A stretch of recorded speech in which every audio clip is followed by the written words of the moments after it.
Hello and good afternoon everybody, and welcome to Infinite Learning's webinar. We are delighted to be running this webinar in partnership with Safeguarding Alliance, and today we welcome their CEO Emily Constantus and Non-Executive Director Paul Reed to speak about school risk assessment during COVID-19. Now, before I hand over to Emily and Paul, just a few small areas of housekeeping. Attendees are automatically on listen-only mode, and we will allow Emily and Paul to deliver their presentation in full, and then we will have a question and answer session at the end of the presentation. Please do feel free to use the chat area to ask a question at any point during the presentation, and we'll use the last 15 minutes of the webinar to answer as many of these as possible. So without further ado, it is my pleasure to introduce Emily Constantus and Paul Reed. Emily and Paul, over to you. Education and childcare settings during COVID-19. My name is Emily Constantus and I'm CEO of the Safeguarding Alliance. A London-based organisation, but with offices internationally, we support schools around the globe. Today, I will be presenting with my colleague, Paul Reed, who will introduce himself now. Thank you, Emily. My name is indeed Paul Reed. I'm a non-executive director of the Safeguarding Alliance, specialising in crisis management and risk mitigation. My background is in policing, physical security and incident management in the educational sector. Thank you so much, Paul. We shall now begin the webinar. As previously mentioned, this webinar will address the risks associated with education and childcare settings returning during COVID-19. So perhaps now is a good time to just be clear on what we mean by a risk assessment process. So, in a nutshell, the risk assessment process is about identifying the various threats and hazards associated with your context or premises. Next, it's deciding on the likelihood and the possible consequences or impact of those threats or hazards. Once this is done, it will allow you to calculate the level of risk associated with these threats or hazards. Finally, this enables you to establish the appropriate control measures to mitigate those particular risks. The Safeguarding Alliance have broken down the risk assessment journey into 5 key areas. In this webinar, we will start by looking at the risk assessment process from a governing body or trustee level. We will then look at the premises, moving on to staff and pupils, before finally looking at a continued risk review. Each area will be broken down into key areas, and we will then further look at these in detail. If you have any questions throughout this webinar, please don't forget to submit them to us at the end. We will now begin to look at the risk assessment process from a governing or trustee level. Here you will see some of the key areas identified that should be included in a risk assessment from a governing or trustee level. You will see here that it's important that the roles and the responsibilities of the governing body or trustee body are identified at an early stage. It's important that from a governing level or a trustee level, that any risk assessment is communicated to ensure there is a full understanding and support at a governing or trustee level. It's important the governing body have oversight of the risk assessment process. It's important that from a governing body or trustee level at this stage, that contracts and insurances are reviewed alongside policies and procedures. It's important that the governing body or trustee body identify key monitoring visits that will take place throughout the academic year with a key purpose, as agreed with both the governing body, trustee body, or SLT. Equally, the governing body must be there to consider any potential vulnerabilities or staff that may be considered high risk due to a pre-existing medical condition. We are now going to look at the risk assessment process related to the premises, the physical school building itself. As you will see, we have broken down the premises into key areas. On the next slide, we will look at each key area in detail. But as you can see, as an overview, we've included things such as preparation, which is key for any risk assessment in the reopening phase. Social distancing. This is looking specifically at the premises and what this means for the physical building itself. This would equally include the classroom sizes and the access points. Equally, in key areas relating to the premises, we've included third-party user agreements, which is important when you are reviewing contracts relating to the premises. So we will now move on to look at these areas in further detail. Firstly, starting with preparation, I will allow Paul to take over this part. Paul, if you would like. Thank you, Emily. What we've tried to do here is to contextualise our advice for consumption by those of you that are operating in the UAE and in the MENA region generally. Some of the particular issues that have been raised within the UK and Northern Europe include issues around water treatment. Now, particularly if you're operating in a warmer climate, water is very important to make sure that it is the purity levels are acceptable.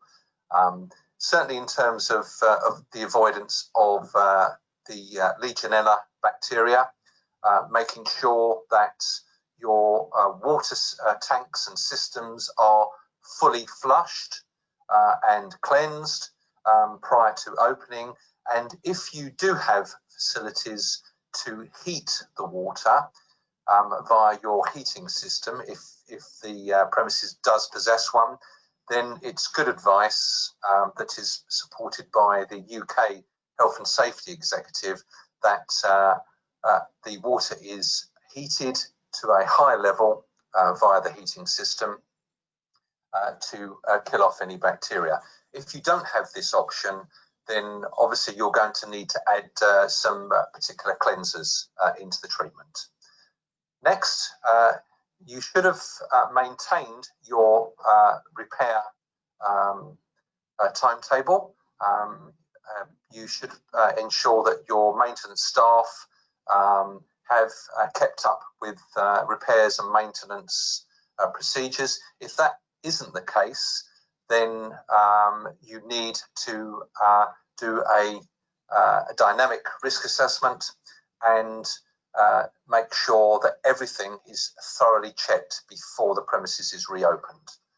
This links in with ordering sufficient supplies in order for you to fulfill those requirements. Now that goes hand in hand with your maintenance schedule. So providing that your maintenance staff have remained on site and kept things ticking over, so to speak, then that shouldn't be too much of an issue.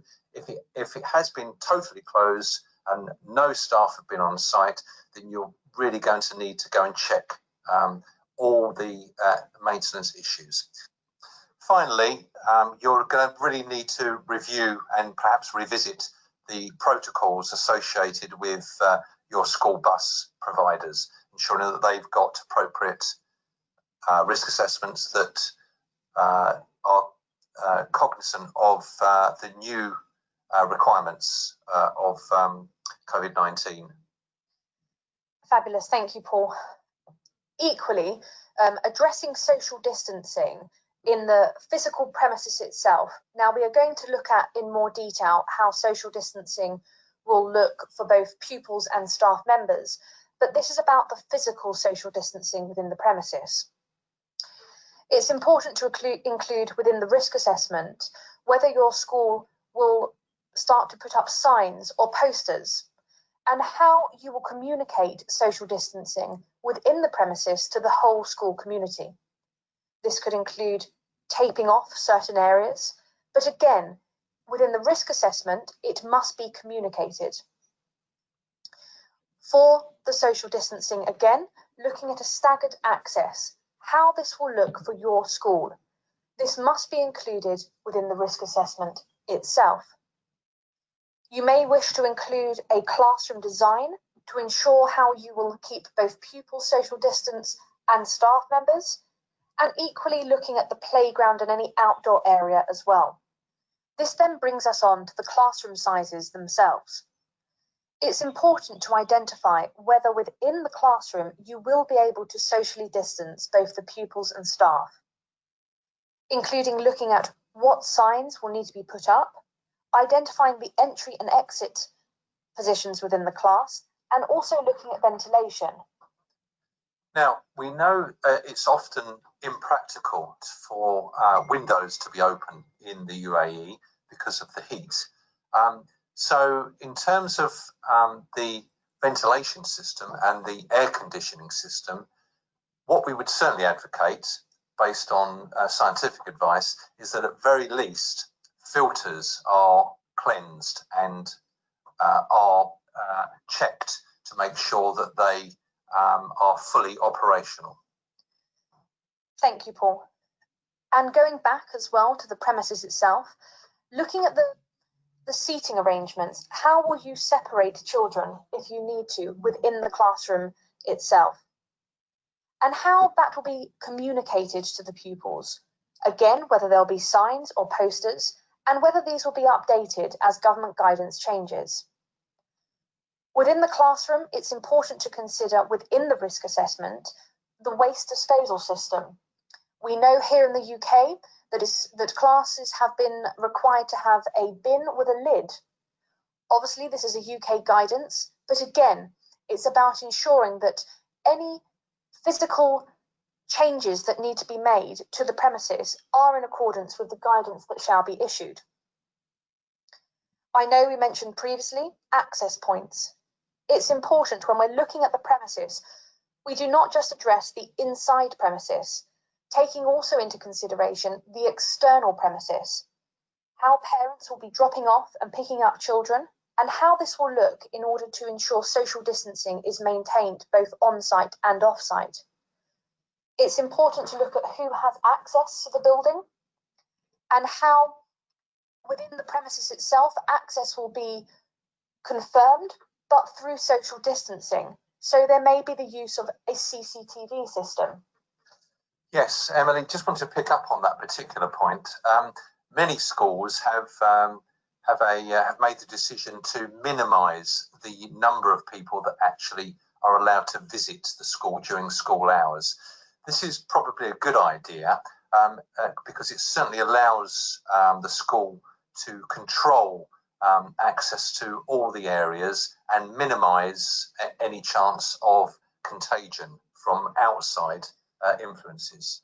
Thank you, Paul. And again, Paul, I know you will want to mention on this point, pinch points is another very important area that should be considered within the risk assessment. Absolutely, yeah, I did allude to this in the previous on the previous slide, but certainly in terms of pinch points. So we know the dangers involved in sort of pushing people together into entrances and exits, but most schools will have narrow corridors or corners, and these are potentially hazardous and a potential risk of close contagion or direct contagion issues. Precisely. Equally, looking at the lockdown and evacuation, it's important again that this is considered. Now remember, we are addressing this looking at a premises perspective. Later on within this webinar, we will be looking at this from both a staff perspective and also a pupil perspective. But again, within the physical premises, where within the premises will you have a classroom or a designated area in which evacuation can take place? Absolutely. So most schools will have a lockdown or an evacuation plan and indeed an evacuation plan.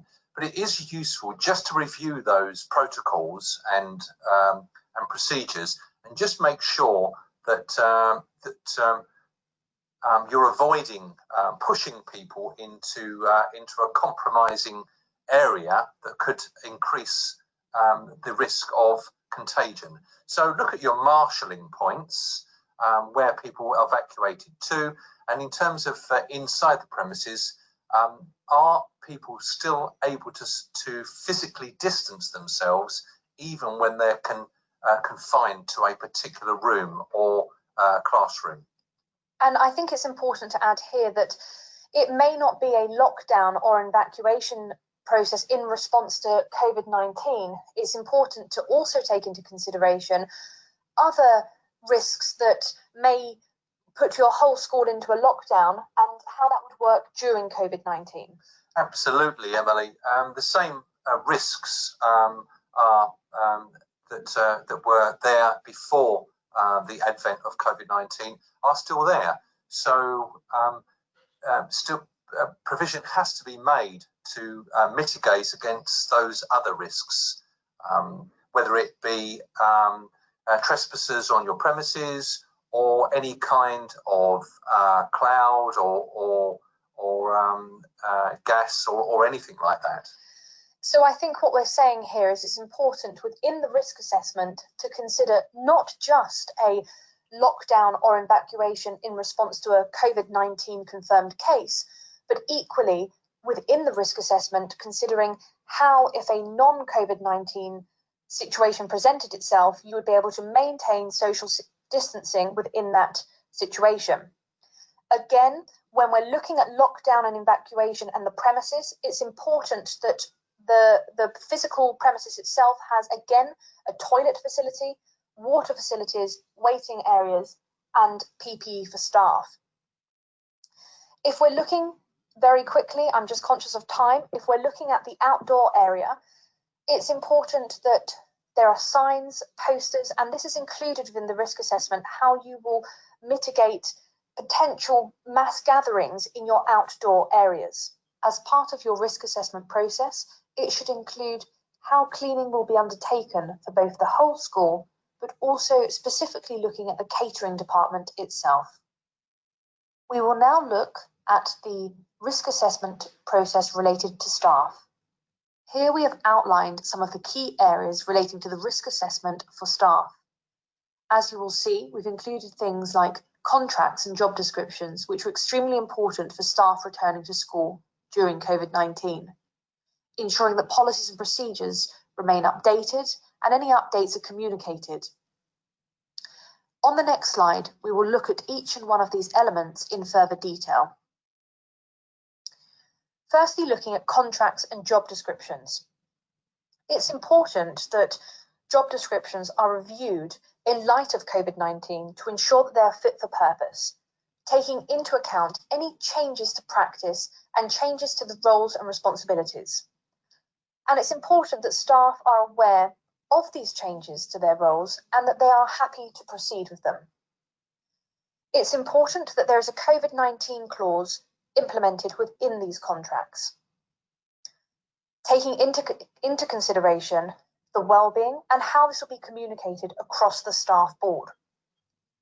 It's important that any policies and procedures that are updated in response to COVID-19 are actually communicated with the whole staff community. This includes not just teaching staff, but equally ancillary staff and any other volunteer or anybody who may be visiting the school during COVID-19. Again, this may be a time that the Code of Conduct needs to be reviewed to take into consideration a COVID-19 section. The whistleblowing procedure may need to take into consideration remote learning for those members of staff who are unable to come back to the physical building due to any underlying health conditions. When we're looking at training, it's important that as schools start to come back, within the risk assessment, a general introductory and induction safeguarding training takes place to ensure that all staff members understand any changes to practice and what this means for them in their role. It's important to ensure that key training, as I previously mentioned, first aid takes place and is up to date, and the training record is maintained. when we're looking at ratios and suitability, it's important to take into consideration any members of staff that may need to continue to work from home due to an underlying health condition, and what this means for the whole school community when schools start to open in a wider context. Looking now at communication. Paul, I think this is a good one for you to take. Yeah, sure. So if you look at the slides, everyone, certainly in terms of communication, Emily's dealt with the issue of clothing. So, but certainly a decision needs to be made about in terms of, are you going to ask the pupils to keep uniform, or are they going to wear their own clothes? And issues associated with making sure that this clothing is changed daily and kept clean. First aid. So do you have sufficient first aid aiders on site? This may have changed because you may have some staff working off-site remotely. So you need to make sure that you've got sufficient numbers of trained staff for the numbers of pupils that you've got. Lockdown, again, we've dealt with lockdown. Are those procedures, lockdown procedures, are they still able to be fulfilled even with the social distancing requirements and the physical changes within your school? First aid knowledge, is it up to date? Has everybody had a refresher?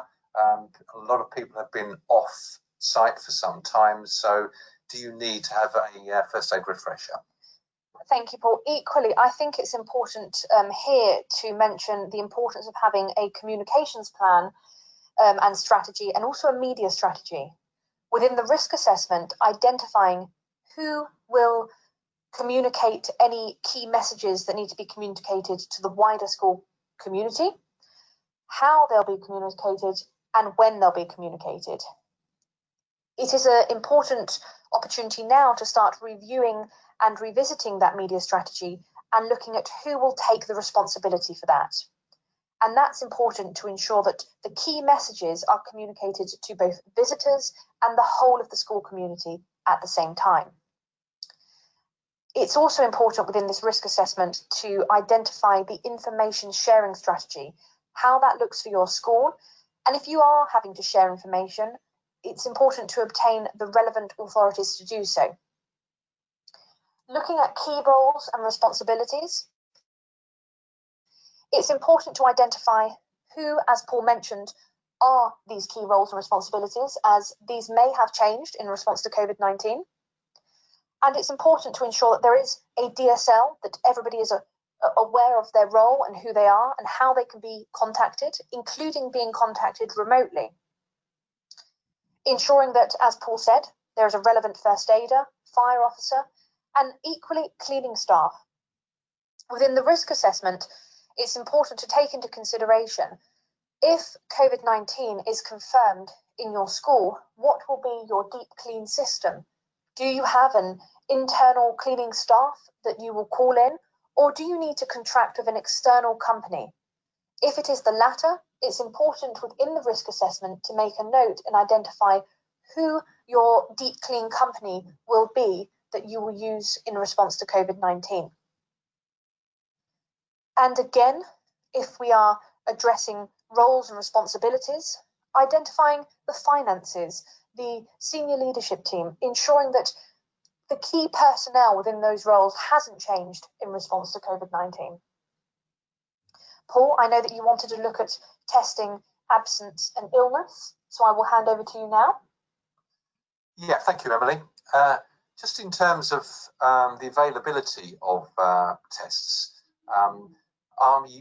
you're going to need to think about how you'll be able to access tests should you need to do so. So it's a good idea to identify where would you go before you need them. So the other thing that you may encounter is an increase in sickness. So how are you going to manage that? You may be operating with a reduced number of staff anyway. So are you going to have sufficient resilience to accommodate a reduction in your staff as well? And then again, what are you going to do if you suddenly have to have an urgent closure yet again? How is that going to be managed? Do you need to create a critical incident management team if you don't already have one? Thank you, Paul. Looking at staff vulnerabilities, well-being, and also coping with bereavement, this should all be included within a risk assessment for schools reopening. It's important to look at not just the physical health of your staffing pool, but also the emotional and well-being health. We understand that sadly many will have suffered a bereavement, but equally what we are seeing here in the UK is even those who may not have lost somebody close to them, they may be feeling a loss for the whole of the change that COVID-19 has brought about. So it's important that that is considered within the risk assessment. It's recommended that there is a member of staff that has been trained in bereavement in order to support other members of staff, but also pupils and families and the wider school community. There should be a strong reporting system in place that all staff are aware of, and looking at what measures you will put in place for staff that may require to remain to shield when schools start to reopen. Again, looking at holidays, how this will be taken, when it will be taken, and what changes may take place. Obviously, for many members of staff, they may be an international members of staff. So it's important to take into consideration the well-being of those international members of staff. Due to COVID-19, many people around the world have been unable to travel. This means that they may be stuck in a country without having any additional support or being able to see their families, and this may cause them emotional stress. Yes, and I suppose now is a good point to mention the fact that although many premises have been closed, the work hasn't stopped. The majority of teaching staff have been working remotely, providing input to their pupils on a daily basis anyway. So the issue of downtime, retraining, holidays is particularly important just for the resilience of your staff. Precisely. And I think it's also important here, if we're looking at international staffing, that we also then move on to look at the recruitment phase. Many schools across the world will start recruiting and continue to recruit. And it's important during COVID-19 that safe recruitment remains a high priority in terms of keeping children and young people safe. This includes ensuring any changes that are made within the school are updated on the single central record. We are now going to look at the risk assessment process in relation to pupils returning to school. Here you will see we have broken down the risk assessment process in relation to pupils into some key areas that can be included within your risk assessment.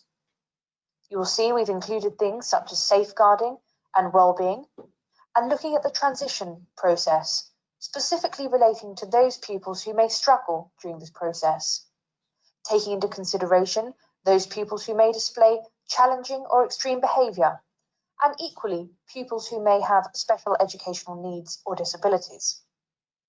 On the next slide, we will be looking at these key areas in further detail. So as we have done before, we are now going to look at the key area for pupils and risk assessments in further detail. Starting off with safeguarding and well-being. It's important to consider how, as a school, you will continue to support those pupils who have to remain being remotely educated and those pupils that will be returning. How that will look within your school community. Equally, within the risk assessment, it's important to identify the key line of communication and how this will be communicated to parents and the wider school community. You may wish to update your behaviour policy to ensure there is a COVID-19 annex. The Safeguarding Alliance have created an annex for any school that would like a copy. I'm sure Rebecca will supply you all with this. Equally, how you will continue to support your pupils in ensuring that welfare checks continue to be carried out and that the mental health and resilience of your pupils is considered. As we mentioned with staff, it's extremely important, again with pupils, that a bereavement training takes place for staff in order to support those pupils who may have suffered a bereavement. Pupils may be experiencing extreme anxieties around hygiene or having to return to school and not being with their families. It's important to identify within safeguarding wellbeing how you will look at your attendance and also any pupil that may feel that they've been left behind during COVID-19. These are key areas that should be considered. If we're looking at the reorientation process, it's important to set out from the start, before pupils start to begin to come back to the physical school premises itself, the behaviour expectations that will be required of those pupils in order to maintain a strict social distancing. You may wish to update your pupil code of conduct to identify areas such as behaviour or online bullying. Within the risk assessment, it's important when we're looking at reorientation, you identify any pupils that may become a school refuser and how you will support them into coming back into the school. You may need to regain their trust and also regaining the trust of the parents as well. We've seen in the UK, some of the schools that we work with, some pupils have been off-rolled. So it's important to ensure that the reorientation process is communicated very clearly with the wider school community to ensure it's a smooth process, or as much as a smooth process that it can be. When we're looking at social distancing for pupils, it's important that the social distancing requirements are communicated to those pupils as early on as they can be. Yes, Emily, so that will most certainly include consequences of any breaches of acceptable behaviour. So it's very important to identify what those sanctions will be and formally communicated to all members of staff and indeed all pupils. Thank you, Paul. I think it's also important here when we're looking at social distancing to consider how that again will be communicated to those pupils, whether there'll be signs and posters. And it's not just about having a written form of communication. This needs to be confirmed orally with the pupils as well to ensure they have understood this.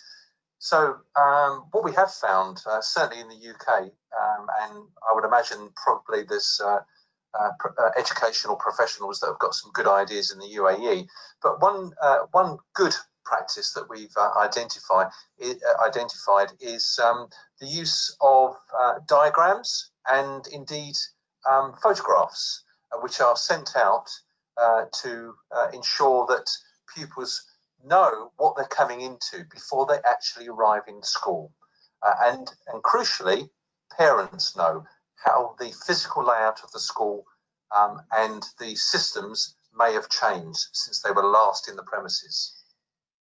Precisely, Paul. I also think it's important here that we identify the alert system that your school will have in place to alert pupils that they are breaching a social distance and they should go back to socially distancing. We know that some of the schools here in the UK are using a whistle system to alert pupils, but there equally may be another system that you may wish to use to alert pupils to that breach.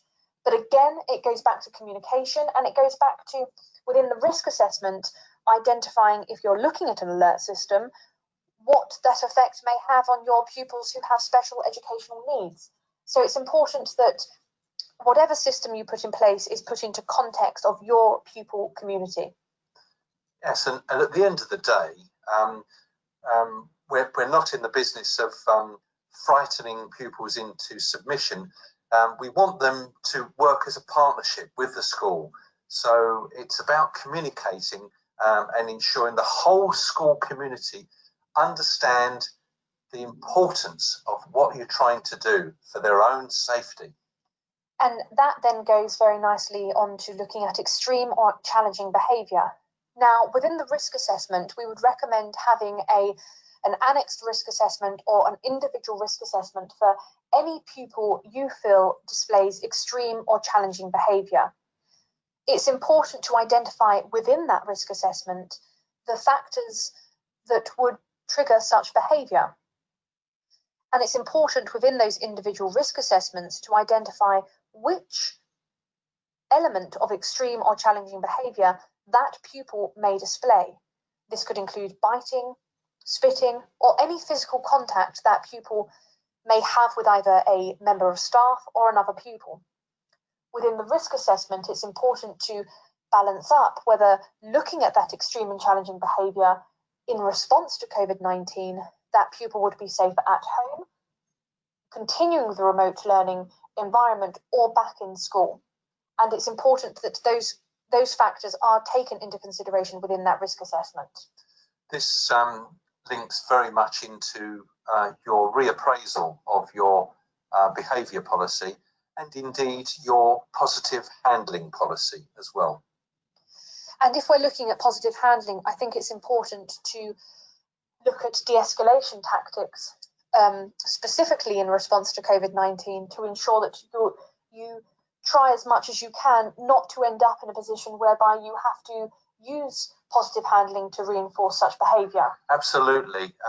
We know that in terms of positive handling techniques, any use of physical force should be an absolute last resort. And we're great advocates of the use of de-escalation tactics to ensure compliance from pupils. Thank you, Paul.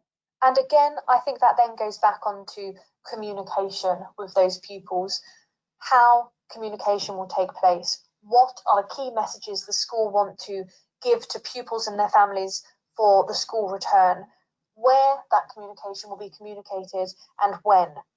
And I think it's important when we're looking at communication, specifically when we're looking at COVID-19 communications, that we take into consideration the Caldecott principles. Absolutely. Now, this is a particular important point that came out of some work we did with some schools that had some incidents of blood-borne contagions. And they did experience some issues and concerns and some difficulties associated with the relevant pupils being targeted by other pupils, and indeed the wider community expressing some concerns regarding safety. So we can draw some parallels here. So consider what happens if you do get an incidence of COVID-19 and someone has to be removed from the school. How are you going to deal with parental concerns, other pupil concerns, staff concerns about possible contagion issues? So we need to decide what is going to be expressed, where it is going to be expressed, when the information is going to be expressed, who is going to be the recipient of that information, why are you going to share that information, and indeed, how are you going to share that information? So underlining that these are key areas that are reinforced by Caldecott. And I think, again, Paul, that goes back to ensuring that your information sharing policy is updated and fit for purpose in light of the changes that COVID-19 has created.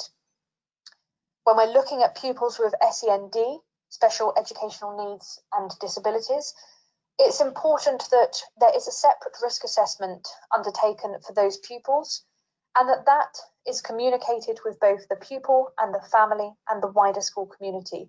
But again, ensuring that data protection is key.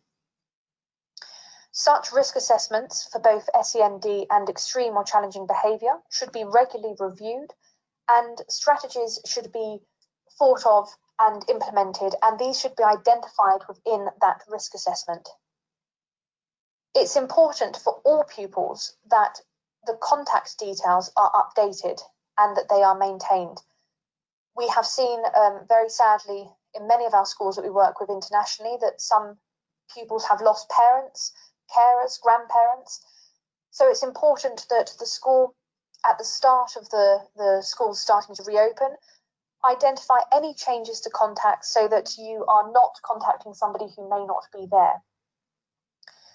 If we're looking at pupils who may be medically vulnerable, it's important within the risk assessment to identify who is at risk.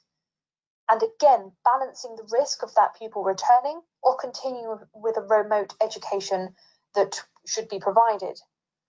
Within the UK, we have two classifications. We have an extremely clinically vulnerable and a clinically vulnerable. So it's important to look at what your government guidance states, to look at what that means contextually to your setting. Again, for many schools that have been closed for a long period of time, it's important to check the first aid expiry dates. Some of the schools that we've been working with, pupils had been sent in with an out-of-date EpiPen and out-of-date insulin, whereby the parents were unable to obtain such updated medicines due to the closures of pharmacies. So it's important that all your parents, if they're sending in medication, the expiry dates are checked, and also as part of your risk assessment, ensuring that your medical staff are checking those expiry dates. Again, updating the contacts for any medical requirements to ensure that they are all appropriate and up to date. When we're looking at the transition process for pupils, it's important that we're not just considering the transition from a year-to-year transition, but equally that we're considering a transition from an online to a physical in-school transition. You'll need to look at both the physical, the sensory, and the emotional needs of the pupils at this time, and this should be identified within your risk assessment. This should be communicated at an early stage what the transition period will look like, so that your pupils are able to prepare themselves and you are able to make relevant arrangements. It's important to consider many pupils may lose friendships in this transition process, friendship groups may have changed, and it's important to consider how this will affect those pupils. We have here hub school to normal school. We appreciate in the UAE you are not operating a hub school system, but we also appreciate that there may be listeners from around the world. So if you have been operating a hub school system, ensuring that there is a transition process that looks at the needs of those pupils. Equally, including what that looks like from home to school, specifically identifying those pupils who may struggle with the transition period due to SEND, extreme or challenging behaviour, or equally pupils within the foundation stage. They may have separation anxieties, so it's important that they are identified within the risk assessment and you can identify what you will do to mitigate such fears. We are now going to move on and look at continued risk assessment, which will form the final element of our webinar. So looking at those key areas of continued risk assessment. It's important, as we've previously stated, to have a robust communication and media strategy. This should not just be a strategy that's in place for the short term, it should also look at the longer term implications that COVID-19 may present. Equally, it's extremely important to assess the finances of the school at this time, ensuring that consideration is given that some parents, in response to COVID-19, may have lost their jobs, and what this may mean for your wider school in its longevity. So it's important as part of that continued risk assessment that finances is within the assessment and is considered. And the next theme is very much associated with the dynamic nature of your risk assessment. In terms of the second wave of COVID-19, what are the provisions you're going to make and plan for should you have an incident of COVID-19, whether it's one person or a group of individuals? How are you going to manage that? And are you going to make considerations about whether you have a full school closure, or are you going to maintain to operate as far as you can? Thank you, Paul. Equally, as part of your continued risk assessment, it's important that you take into consideration key aspects such as staffing and safeguarding and the changes to safeguarding. And when we are looking at those continued risk assessment consideration around safeguarding, It's the potential for an increase of disclosure and what this means in both supporting those pupils, but also the well-being of your staff.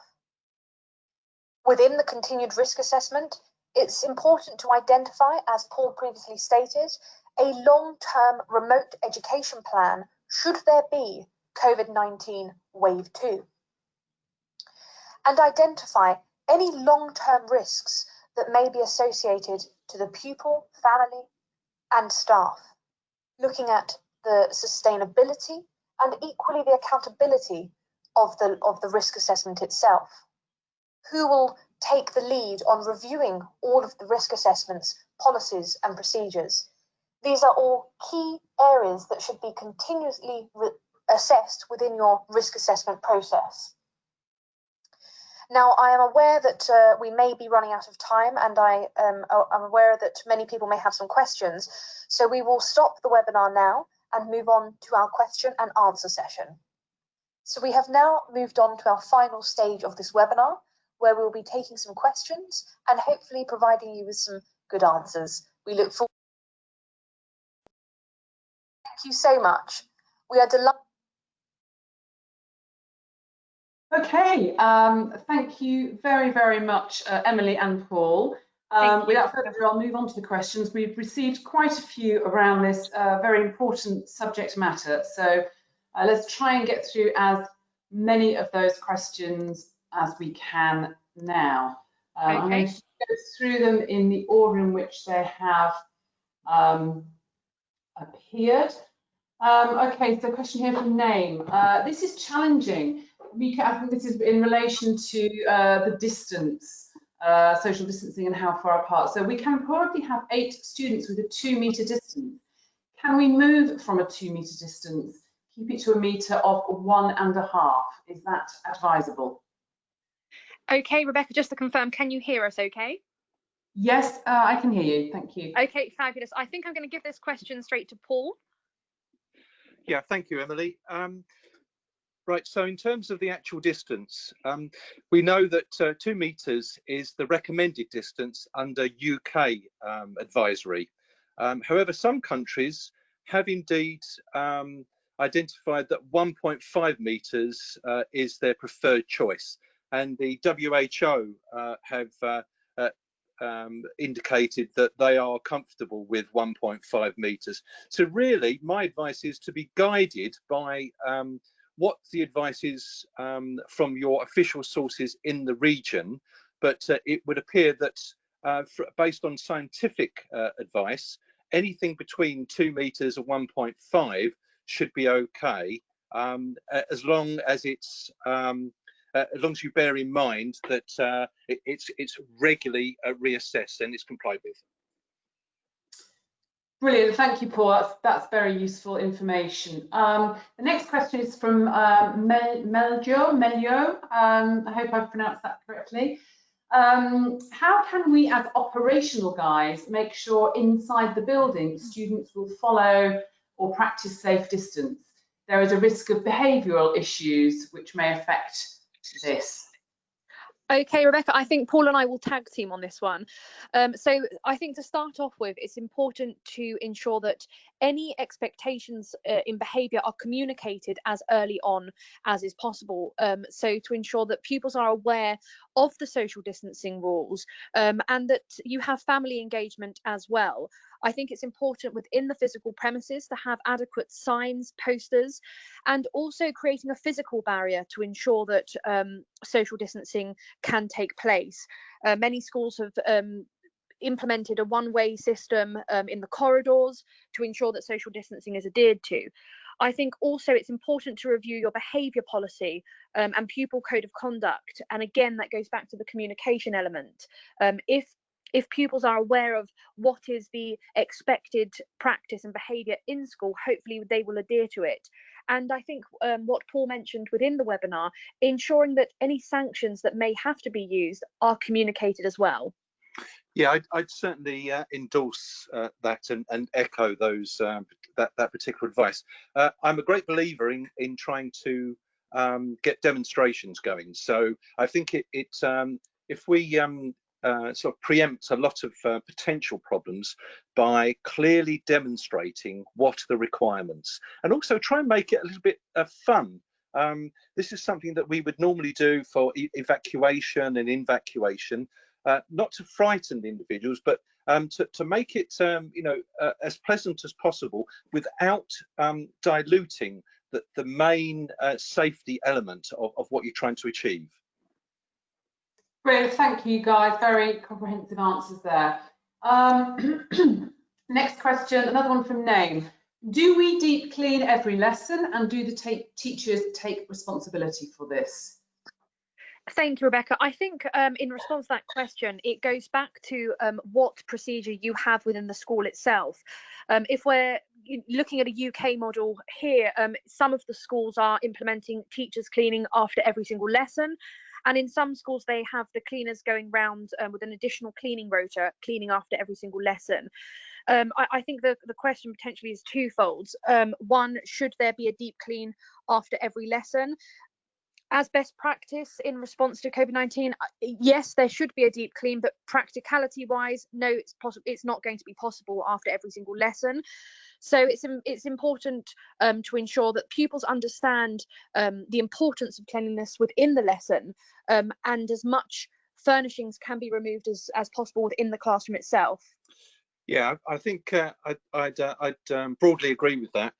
What I'd say is that some of the, certainly in other parts of the world, what schools have tried to do is keep the child groups separate from each other. So avoid transferring to different locations. Try and keep people in a same location all together, not mixing their groups. Make sure that pupils are thoroughly washing their hands and are doing this regularly, certainly after using the toilets, and having the alcohol-based, if possible, hand sanitizers. If this isn't possible because of various cultural issues, then certainly washing hands with soap and water on a regular basis. And I think in response to ensuring that toilets are cleaned after every use, I think it goes back to ensuring that somebody is taking responsibility and that there is an accountability element implemented. So it may not be the teachers that need to take the responsibility to physically clean the toilets, but there must be a process put in place whereby they are checked and they are cleaned regularly, and somebody's overseeing this on a daily basis. Thank you, Paul and Emily. Yes, certainly challenging times, and the logistics of making this reality are indeed going to be a challenge. I'm going to read out one question here from Andrew. You mentioned training on the first day of opening, similar to what may be done with safeguarding. If not all staff are allowed in school at the same time, what training would you suggest, and are there any online courses? I'm just going to jump in there quickly before Emily and Paul wish to respond. At the end of this webinar, I will give you a little bit more information about some online courses that we will be delivering in partnership with the Safeguarding Alliance. So in short, the answer is yes, there is training available, and we can deliver that. And we are putting a series of 4-hour short course programs, which will be a virtual delivery through Zoom, and they'll be coming up and taking place before the end of term. But we are also putting together bespoke packages for in-school training, if that's also something that is required. And I think, Andrew, you raise a really good question, that with perhaps staff going back in a staggered way, trying to get whole school training face-to-face, regardless of social distancing, could be problematic. So an online option is obviously a good one there, and certainly we can support and assist. Paul or Emily, I don't know if you wanted to add anything to that. No, I think you've added it, Rebecca. I mean, just an example, we've been doing a lot of whole school induction training in the UK before the schools have started to go back, and we've contextualised it both to practice but equally to guidance, so that we're more than able to offer that if that's something that you would require. Brilliant. Okay, so yeah, please do get in touch, and we can give you some information on that. 2 questions here around a similar vein. Injali, I'm sorry again if I've mispronounced your name. It's a very pretty name. I hope I've got it right. So really it's around those working with early years and foundation stages. Obviously that's particularly challenging. How do we impose social distancing? Are there any specific strategies for our younger students? Yes, Rebecca. So working with schools obviously all around the globe, what we're finding for the early years foundation stage is, one, it goes back to that early communication with families. So over the summer period, before the pupils are even beginning to physically come back into the school building, having photos of what the class is going to look like, and getting some communication going, so it's not so much of a shock when they come back to the school building. And again, I would say games, the use of games around social distancing and trying to make it fun. We know that there's lots of little songs that are coming around at the moment for the early years and foundation stage. I'm sure, Rebecca, I can find some of those songs and send them if anybody would like to have a copy of them. But I think it goes back to parental and family engagement and communication. I think partnership, family partnership and school partnership is key in the early years foundation stage for that engagement. But again, I really think the early transition period needs to take place over the summer period if the EYFS are going to have as smooth as they can transition. Brilliant, thank you. One here around sort of SEND and inclusion, I think from Susan. Would pupils who require a one-on-one support worker to access the curriculum be allowed back in school? Yeah, I think that's a very good question. I think again, it goes back to having an individual risk assessment undertaken for that pupil and identifying the requirements, obviously, as to why they have the one-on-one and whether it would be safer for the pupil and the wider school community for them to return to the physical building, or whether they should remain being remotely educated. I think that's a discussion, obviously, that would take place contextually around the specific requirements for that child and would be agreed by both the family and the school. Great. Okay, we're going to rush through just the last couple of questions here before we have to finish. Should the COVID-19 be integrated in the infection policy or a new policy? I think it can be integrated. So I mentioned previously that we have developed COVID-19 critical response packs with safeguarding resources, which are free for all schools. We have put together a implementing protective measures and infection policy annex. So if you wanted to add that as an annex to your overall policy, that would suffice.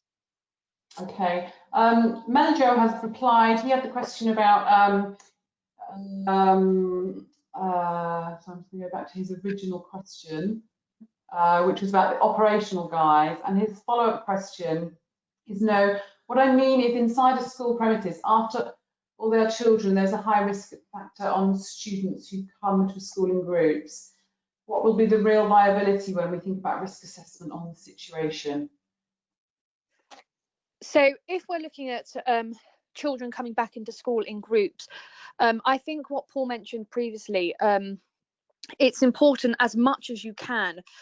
In the UK, we're creating, they're calling it a bubble system, although we're not that keen on the terminology, but creating almost like a house system or a pod system, whereby you can have groups of children that relate to that pod system itself, to try and mitigate the risk of cross-contamination. So as they move throughout the school building, ensuring that those pupils are remaining within their pod. I hope that has answered. Rebecca, is there a follow-up from that question? Okay, thank you. A couple of questions here from Valerie. Will you share with us a list of the extremely clinically vulnerable? Yes, of course. Yes.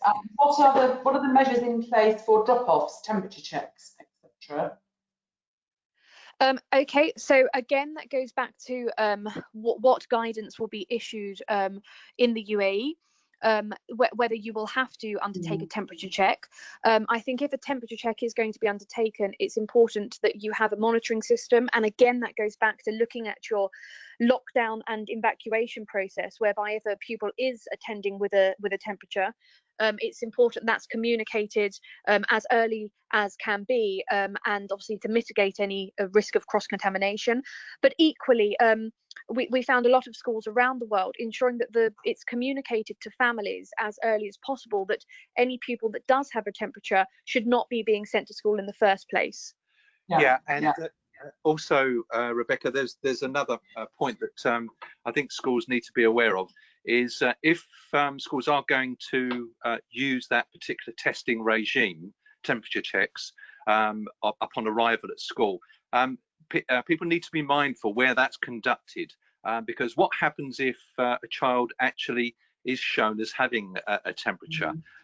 We've had incidences where young people have felt very uncomfortable when it's been apparent that they perhaps cannot come into school because they have a higher temperature, and they feel very, very vulnerable and almost targeted, and so I think we need to be mindful that, you know, the schools need to establish what kind of protocols they're going to have if they find a pupil that does exhibit a high temperature.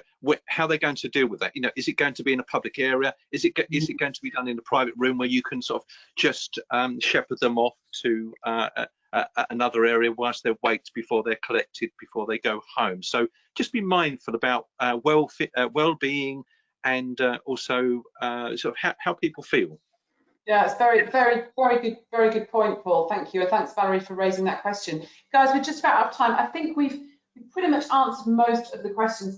There are a couple of outstanding ones, but I think echoing some of the responses from Emily and Paul, in some cases it will be a case of waiting for further information from governing bodies and authorities wherever it is that you are working. And I think as much as possible, if you can follow the generic guidelines that the Safeguarding Alliance have shared here, and then take specific guidance from your own authorities, hopefully you'll be in a good position to make some informed decisions as a school.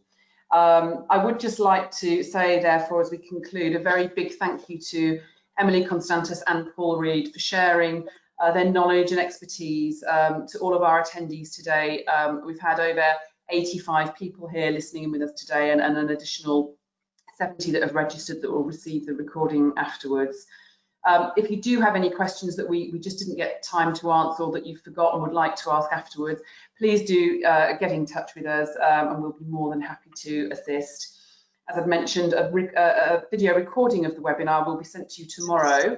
That will come to you automatically along with a certificate for your CPD portfolio. And along with that will also be a short webinar survey, and we do ask if you could please just complete that for us. There's only a couple of questions, but it would be really useful, and it's also an opportunity for you to let us know perhaps what you might like to see as a follow-on webinar with the Safeguarding Alliance. All our webinars are available and advertised on our website on the webinar page, so do have a look there, and past recordings are also available. Now, I did say that I would give you some information about some training courses that we're doing with the Safeguarding Alliance. We're planning these around a 4-hour virtual training course, which we'll probably use via a Zoom platform or something similar, and these will probably take place on a Friday or a Saturday, so that allows as many people to get involved as possible. The first one's going to be on safer recruitment. Paul and Emily spoke about how incredibly important that is, particularly at this time. So that's the first one. And the second two are safeguarding for DSLs and SLT during COVID-19. That's essentially up to a level 3 equivalent. And safeguarding during COVID-19, a level 2 equivalent. And again, information on these will be available soon on our website. Finally, we will be doing a question and answer session. So a little bit like today, the last 15-20 minutes, it will be a full session, question and answer session with the Safeguarding Alliance, and we'll let you have some information about that. That will happen before the end of the term. So again, until then, thank you very much to Paul and Emily, and we hope to see you all at our next webinar. Thank you, Rebecca. Thank you, everybody, for listening. Yeah, thank you all, and stay safe. Thanks, Paul and Emily. Yep, stay safe, everyone. Thank you. Have a lovely evening. Thank you.